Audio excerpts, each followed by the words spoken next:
Hello, everybody. I'm very happy to be here as we're closing out GrizzlyCorps. I'm just going to pull up my presentation real fast and get going. Okay.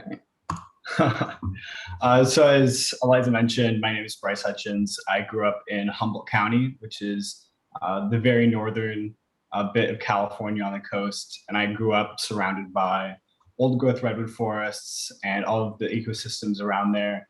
My entire childhood was spent going on nature walks with my dad and his friends who were really involved in the conservation movement in the 1970s and 80s. And so that really inspired me when I was a very small child. And I didn't really know what I wanted to do with that for a long time.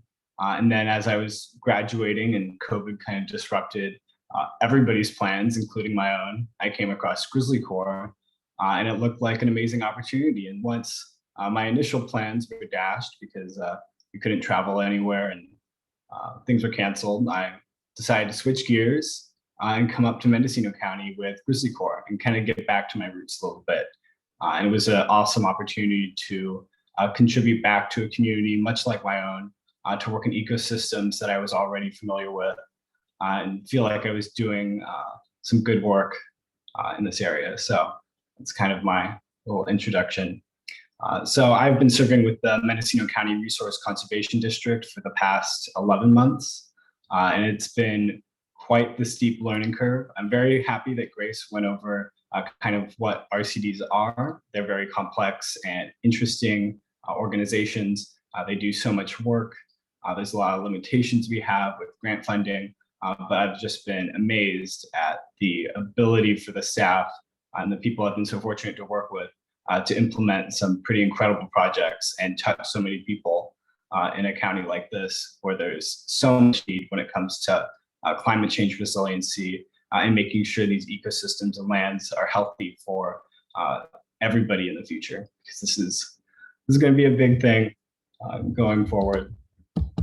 So basically, the Mendocino County Resource Conservation District works to conserve, protect, and restore wild and working landscapes for the health of the county's water, soil, and forests.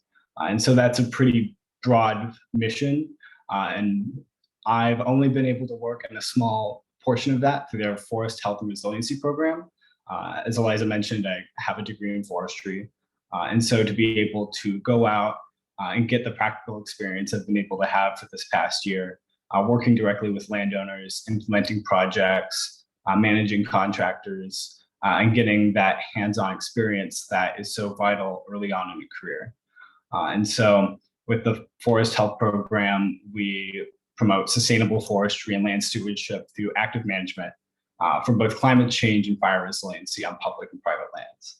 And so as many people are aware, fire is the biggest risk facing a lot of these communities these days, as well as the risk posed by climate change. Our forests are changing. We're seeing that in front of our eyes. They've changed in the past year. And so recognizing that there's an incredible amount of work to be done. And so throughout this presentation, I'm just going to talk about the sort of work I've been doing for the past year, what the team here at the RCD has been doing, and some of the specific projects we've been working on. So to orient ourselves, Mendocino County is in Northern California, just north of Sonoma County. It's a very interesting place. It's only about 87,000 people live here, and it's predominantly very rural. We have 4 incorporated cities. One, Ukiah, has 16,000 people, but most of them have between 1,000 and 5,000 people. So it's very rural. Most of our clients and constituents live out in these forested or agricultural landscapes. And so our mission and our role as an RCD is quite present in all corners of our county. There's about 2.2 million acres of land in Mendocino County. About 50% of that has conifer forests or oak woodlands. And so for the Forestry Health and Resiliency Program, we're quite busy. There's just a lot of land to cover. About 90% of that forest land in Mendocino County is privately held. We have a small bit of national forest land in the Mendocino National Forest in the northeastern portion of the county. We have the Jackson Demonstration State Forest towards the coast, and there's multiple state parks. But the vast majority of lands here are either managed by forestry companies or on private ownership mostly people who have lived here and have ranches for generations, or people who have moved up here as retirees. And so there's a huge mix of histories, both in the people who have moved up here or the Native American peoples who have inhabited these lands for thousands of years. There's about 36 different recognized tribes, so I won't be able to list them all, but some of the biggest are the Pomo, of which there's many separate tribes on the coast and in the interior, as well as reservation lands around Covelo, made up of communities that were forced to relocate there from the Northern Central Valley. And so we work for them as well as any other of our constituents. So when I started with the RCD, I had to come up with some capacity goals. And what I basically came up with were just 3 broad goals that I knew no matter what I was doing at the RCD, I could work into. And so the first goal was to increase awareness of the benefits of active forest land management in Mendocino County through the development of educational materials, social media outreach, and public engagement. And so, like many of the GrizzlyCorps fellows who are working at these organizations where nobody has the billable hours to spend doing some of the outreach that is so necessary to be done, I went ahead and created the Instagram page, which was interesting to try to be RCD influencer type thing, but I think we increased our ability just to reach out to more of our clients and get more important information out there. I've done radio interviews with our local public radio station. I've talked to a lot of community members. I've developed educational materials and flyers to make it easier for land managers to access different resources and navigate the processes that we're trying to connect them with. And so that's been a very interesting thing, trying to create materials that adequately convey some really complex information and then have those dispersed around the county. The second capacity goal was to increase the capacity of the RCD to directly engage with members of the public through technical assistance programs. We work very closely with the Natural Resource Conservation Service to provide technical assistance and have landowners access different programs like the Environmental Quality Incentives Program and many other programs. And so we have a limited staff in the forestry program. And so I was going out and meeting with landowners, oftentimes by supervisor Mary, and then helping them navigate that process to access that funding so they can start actively managing their land and hopefully cultivate a sense of responsibility and stewardship over the land so they can continue to manage it sustainably into the future. And the third goal was to work with the RCD to expand existing programs and projects and increase the efficiency and efficacy of project implementation. Like I mentioned earlier, our staff is quite small in the forestry program. And so we have a lot of projects that just need more boots on the ground to help get things done, to manage contractors, to supervise project implementation, to go flag a bunch of water courses in order to do a treatment project. And so I spent a lot of time on the ground helping with these projects. And it was a great experience, but the learning curve was pretty steep and just getting the confidence to be able to make a decision on the ground. I didn't have somebody I could just ask what to do. I had to make the decision myself all the time. And it was a great experience. I really had to make sure what I was saying was the best thing. I was giving the best advice I could. And it helped me build that confidence, which as somebody who just graduated, I was like, how do people trust me? I'm a fraud. Like all these thoughts that I'm sure are very familiar to anybody just starting off in a career. But just getting thrown into the water really helped me build up that confidence and be able to make confident decisions on the ground. So I'll go through some of the projects that we've been working on for the past year and kind of go over my involvement in them and kind of how they align with those capacity goals and the overall mission of GrizzlyCorps. And so the major thing I was working on was providing technical assistance. And so I mentioned the Environmental Quality Incentives Program through NRCS. We would go and meet with landowners, talk about their goals and objectives for their forest land, be that if it's fuels reduction for wildfire mitigation, if it's habitat enhancement, environmental quality work, timber stand improvement, if they want to have a healthier forest that's going to grow better trees and maybe achieve an old growth condition much earlier down the road. We would go out and talk with them, do a bunch of inventory plots, and start to write prescriptions and develop a plan. And so I tried to figure out the actual number of people I visited for these technical assistance projects, but I couldn't quite track it down. But lots of people all over the county, very diverse groups of people. Some people have lived there for generations. They have a ranch and they want to know how they can better manage their land and have a healthy environment. And so we helped them. And then there were people who had just retired there a couple of years ago, and they've come to realize that the 40 acres of forest land they've bought to retire on is a much scarier place than they thought. And so any way we could help them get their forest to a way they could understand and safely manage was a huge goal, and very rewarding to see people undertake those sorts of projects. Additional technical assistance projects were done where people have been impacted by wildfire. Most recently, the Oak Fire around Willits last summer, and then the August Complex Fire up near Covelo, and trying to help those landowners restore what forests they have left, plan for the future, and cultivate a more fire resilient forest for the next time fire pays a visit.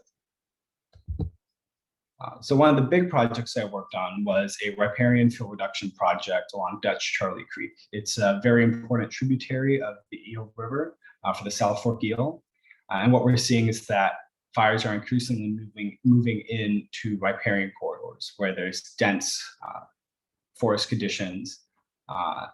And these are very sensitive areas. Naturally, a riparian area will have more sensitive and rare plants. And so a project has to be planned very well to avoid any unnecessary harms to those sensitive species.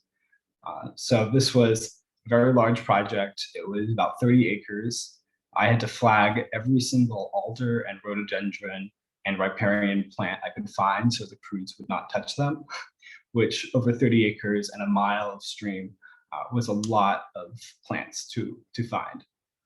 And on the screen, you'll see a before and after image. The lighting is not incredible, but just seeing the number of these small competing conifers be reduced so the largest, healthiest trees are able to turn into a more old growth style condition, hopefully sometime down the road. And so here's another pair of before and after pictures and just the change in density before and after the treatment. And this was a big project where I had to manage CAL FIRE crews and make sure they were doing the work we wanted to see happen there in the sensitive environment. And so having to make decisions there on the ground was a big step for me, and just learning how to be confident and assert myself if I saw something I didn't like that could have potential harms, like, okay, we have to correct this, and here's how we will do it. And just kind of learning some of those professional skills was really, really valuable. I also worked on a post-fire reforestation project in Potter Valley. It was hit by the Redwood Complex fire in 2017 that burned over 36,000 acres. And so reforestation tied in with one of our existing grants with CAL FIRE, where we are turning woody material removed from a hazard tree reduction project in Redwood Valley and turning it into bioenergy. And so part of this project was reforesting 700 acres in Redwood and Potter Valleys. And so this year we are able to reforest about 50 acres. And that added on to treatment areas from the past couple of years. And so I had to go out at 6 in the morning to help supervise the tree planting crews. And it was a very interesting experience. And it was a great opportunity to meet the people actually doing this sort of work. In forestry, a lot of the contracting crews are mostly minority communities who have specific work visas. And so just being able to talk to them and learning about that experience and how we can best support them in doing the work that they do, because it is so valuable for anybody who works in this sector. Another big project that is still ongoing is development of a Redwood Region greenhouse gas calculator toolkit. And so this will allow landowners to calculate the greenhouse gas benefits from fuel reduction work. And so it's been quite the process. I'm not involved in the coding aspect because that is not my background, but I'm helping develop the formal methodologies that landowners will be using in developing a user guide, and eventually I'll be conducting a webinar and other trainings for landowners. And hopefully this project will make it much easier for landowners to access California climate investment funding. You need to provide carbon calculations on the carbon benefits of your project. And so hopefully this will make it a much easier process, allow it to be more approachable for landowners, more efficient, and much more cost effective. And so hopefully this tool will be used to expand fuel reduction work within the Redwood region. Another big project was road inventories for the Eel River Sediment Reduction Project. And so I spent about 7 or 8 days on the Round Valley Indian Reservation, which is made up of 5 different tribes up in Covelo. And so we surveyed about 10 miles of their roads, looking at culverts, stream crossings, any sort of road issue that is sending sediment down into the Eel River. Because sediment is really harmful for salmonid species as they're spawning and trying to reproduce. And so I learned how to measure culverts, do all aspects of road inventories. And it was a very interesting project in a very, very remote area. And so to be able to work with them and produce a product for the tribe that hopefully they'll be able to use to access grant funding and do these improvements in the future was very rewarding. Another really rewarding experience was here at the Hopland Research and Extension Center. This is actually where I am right now. I've been fortunate enough to live here for the past year. It's very close to my office in Kaya. And so back in May, we hosted a Oak Woodlands training. And so Madrona, another GrizzlyCorps member, and I were able to put this training on and help demonstrate the most important aspects of oak woodland ecology and management to a group of GrizzlyCorps members, a couple other AmeriCorps members from Civic Spark, and an intern who's here right now at ATREC. And so it was a great opportunity. It was a lot of fun to actually meet people for our first in-person training. And I think our only in-person training of this year, but it was a great opportunity. It was on a Friday and Saturday, all day. Everybody was out in the field. We learned how to identify oaks. And then we went out and started to do some inventory plots that I've been working on for another project. And then my very last project, there's many other small things, but this is what's ongoing now, is a CAL FIRE cone collection survey for CAL FIRE. We were able to get a large contract with them to conduct cone surveys across Mendocino County. And so we're working very closely with Napa and Sonoma RCDs to get this project completed. Conifer cones need to be collected because we need a seed source to follow up with reforestation following wildfire. And due to the impacts of the last couple of years, there's vast acreages across the state that need to be reforested. But the issue we're running into now is that we don't have the seeds we need to do that. And so we are helping to expand CAL FIRE's capacity to collect these seeds that will be diverted to their reforestation center in Davis. And so this has been a great opportunity for me. This is the first project I've been the project manager on. So I've been managing the budget, managing our subcontractors, working on invoices. And it's been quite the learning curve, but it's been an incredible experience in terms of professional development. Just being able to work with one of our very important partners for the RCD, which is CAL FIRE, and getting experience doing this sort of work. And so overall, during the past 11 months, I've had an incredible amount of professional development experience in very technical field skills, doing inventories, writing silvicultural prescriptions for forest management plans, tech notes for landowners after conducting site visits, working on plans for oak woodland restoration, working on plans for the Environmental Quality Incentives Program. And so learning how to be a competent technical writer and convey things in a way that landowners can understand has been challenging, but a very good experience. I've also learned a lot about GIS, which It's a huge thing in all of our working lives, it seems these days. But I create lots of maps. Landowners are very happy to see an aerial view of their property and realize like, oh, I didn't even know this was part of my property. And you're able to kind of illuminate something for them, which is really nice to see. And a huge thing too has been learning how to effectively communicate with the landowners we work with and other stakeholders. The RCD is a professional organization. Our trust with the public is our biggest asset. And so being able to conduct ourselves in a way that cultivates that trust and those relationships has been very important. And so it's been also been a valuable experience. And then just with project management, taking on more responsibility, learning how to be accountable to myself and take actionable steps has been it's been very challenging, but I've been very fortunate to have been given this opportunity for the past year. And then also just networking with California's forestry community. It's a very small community. I mean, my forestry class at Berkeley was very tiny.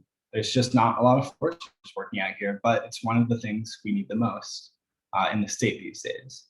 And so being introduced to people around the county who work in forestry, both for public agencies, timber companies, consulting groups, different nonprofits or NGOs, has been an incredible experience because nobody is an expert on anything, especially in forestry, where you have such a diverse array of things you need to be competent in.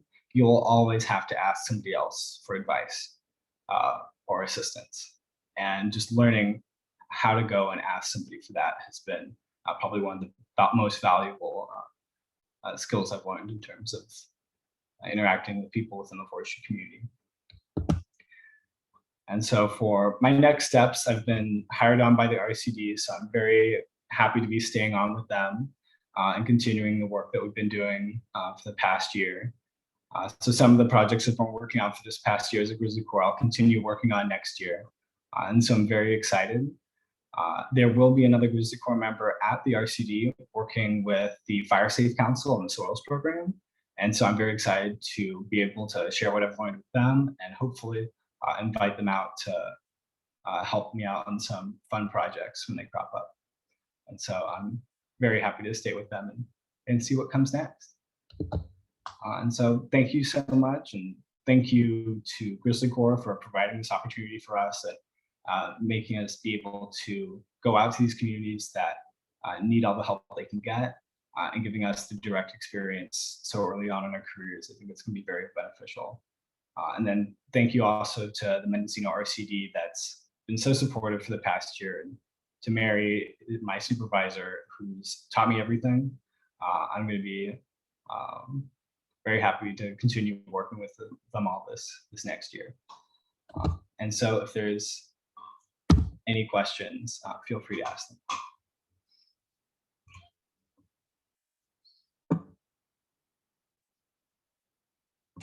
Thank you so much, Bryce. Apologies for the background noise, but if anyone does have questions, feel free to raise your hand again and I can unmute you. You're also welcome to put it into both the chat or the Q&A.